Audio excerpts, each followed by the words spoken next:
को राधे राधा जी करती हूँ। आप सभी अपने घर में होंगी और राधा रानी की कृपा आप सभी पर बनी रहे। आज मैं आपको बताने वाली हूँ जगन्नाथ मंदिर के 10 चमत्कार के बारे में। एक बार उससे पहले आपसे निवेदन है कि अगर आप मेरे चैनल पर नए हैं तो प्लीज़ मेरा चैनल सब्सक्राइब करो, साथ ही बेल आइकन प्रेस करना ना भूलें। वासुदेवाय नमः। माना जाता है कि भगवान जब चारों धाम पर बस अपने धर्म की यात्रा पर जाते हैं तो हिमालय की ऊंची चट्टानों पर बने अपने धर्म बद्रीनाथ में स्नान करते हैं। तब पश्चात पश्चिम से गुजरते के द्वारका में वस्त्र पहनते और पुरी में भोजन करते और दक्षिण में रमवेश में विश्राम करते। द्रुपा के बाद भगवान कृष्णपुर में निवास करते और बिना बन गए जग के नाथ अर्थात जगन्नाथ पुरी का जगन्नाथ धाम चारों धाम में से एक है। यहाँ भगवान जगन्नाथ बड़े भाई बलराम और अपनी बहन सुभद्रा के साथ हिंदुओं की प्राचीन और पवित्र 7 नारी में से पुरी उड़ीसा राज्य के समुद्र तट पर बसा है। जगन्नाथ मंदिर विष्णु के 8वें अवतार श्री कृष्ण को समर्पित है। भारत के पूर्व में बंगाल की खाड़ी के पूर्व छोर पर बसी पवित्र नगर पुरी उड़ीसा की राजधानी भुवनेश्वर में थोड़ी दूर पर है। आज का प्राचीन काल में उत्तर प्रदेश के नाम से जाना जाता है।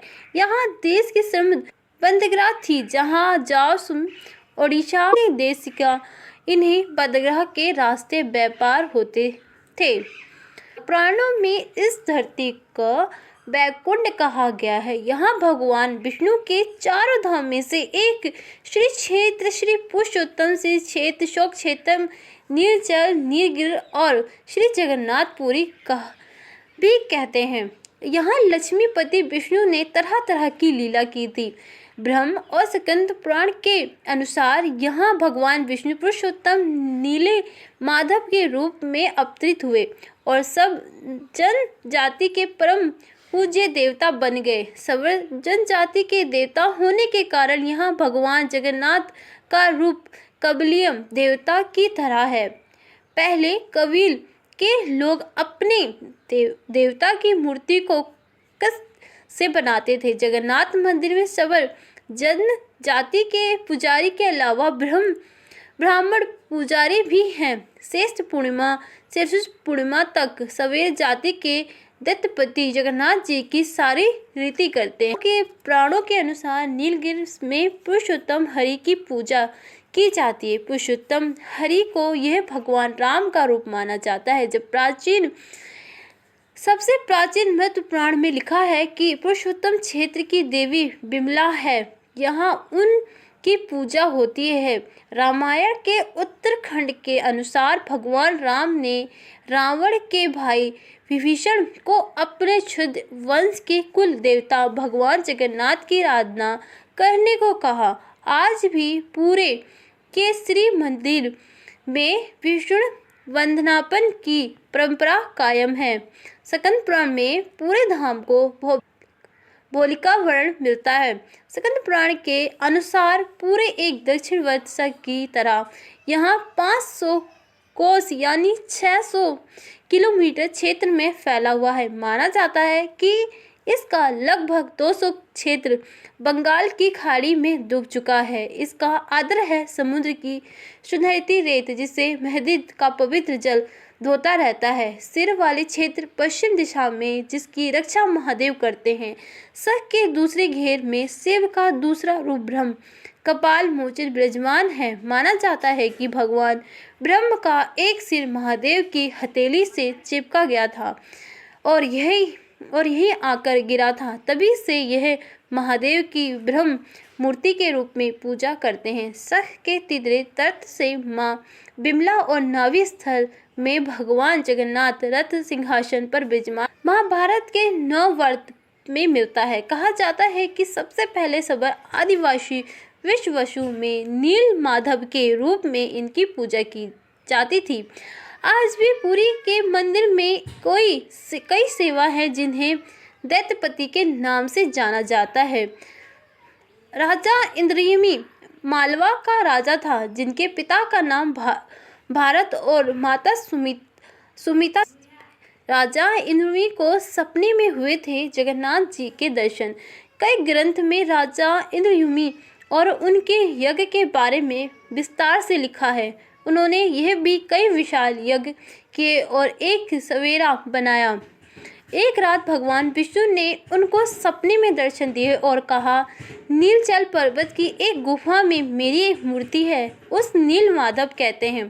तुम एक मंदिर बनवाओ, उसमें मेरी यह मूर्ति स्थापित कर दो। राजा ने अपने सेवकों को नीलचल पर्वत की खोज में भेजा। उसने से वहाँ एक था ब्रह्म विदुपति। विदुपति ने सुन रखा था कि सवेर कबील के लोग नील माधव की पूजा करते हैं और उन्हें अपना देवते की इस मूर्ति को नीलचल पर्वत की गुफा में छुपा रखा है।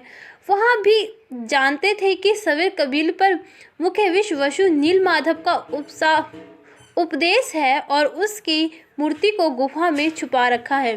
चतुर विश्वपति ने मुखिया की बेटी से विवाह कर लिया। आखिर में वह अपनी पत्नी के जरिए नील माधव की गुफा तक पहुंचने में सफल हो गए। उसने मूर्ति चुरा ली और राजा को ललकार दिया।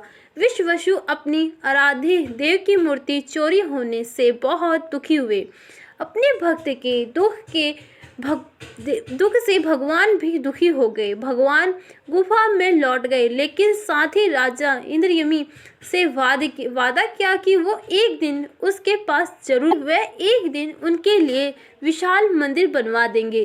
राजा ने मंदिर बनवा दिया और भगवान विष्णु से मंदिर में विराजमान होने के लिए कहा।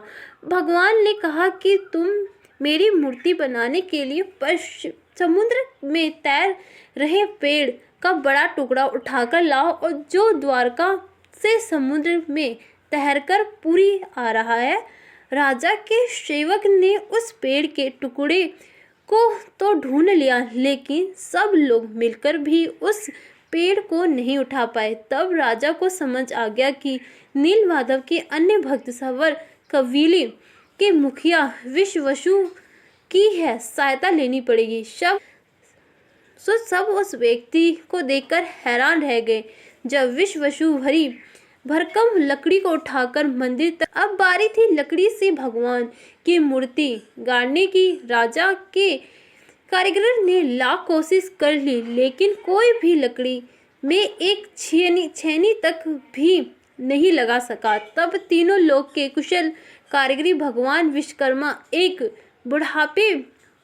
बूढ़ा व्यक्ति का रूप धारण कर आया।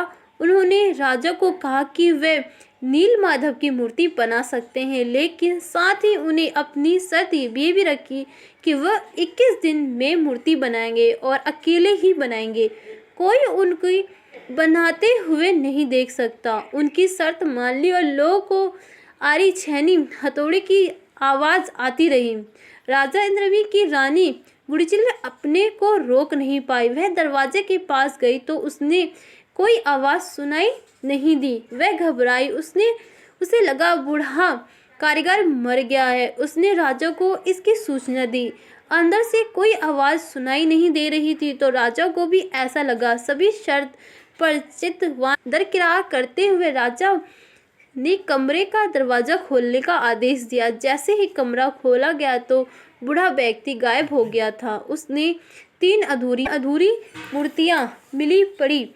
भगवान नील माधव और उनके भाई छोटे छोटे हाथ बनाए थे, लेकिन उनकी टांग नहीं बनी, जबकि सुभद्रा के हाथ पांव बनाए नहीं गए थे। राजा ने इस भगवान की इच्छा मानकर इन्हीं अधूरी मूर्ति को स्थापित कर दिया। तब से लेकर आज तक तीनों भाई बहन इसी रूप में विद्यमान हैं। वर्तमान में जो मंदिर के 7वें सदस्य में बनवाया था, हालांकि इस मंदिर का निर्माण एक पूर्व 2 में भी हुआ था। यहाँ स्थित मंदिर 3 बार टूट चुका है और 1174 ईस्वी में ओडिशा शासक अंग भीमदेव ने इनका जीर्णोद्धार करवाया था। मुख्य मंदिर के आसपास लगभग 30 छोटे बड़े मंदिर स्थापित हैं। तो राधे राधा करती हूँ, सभी अपने घर में होंगी और राधा रानी की कृपा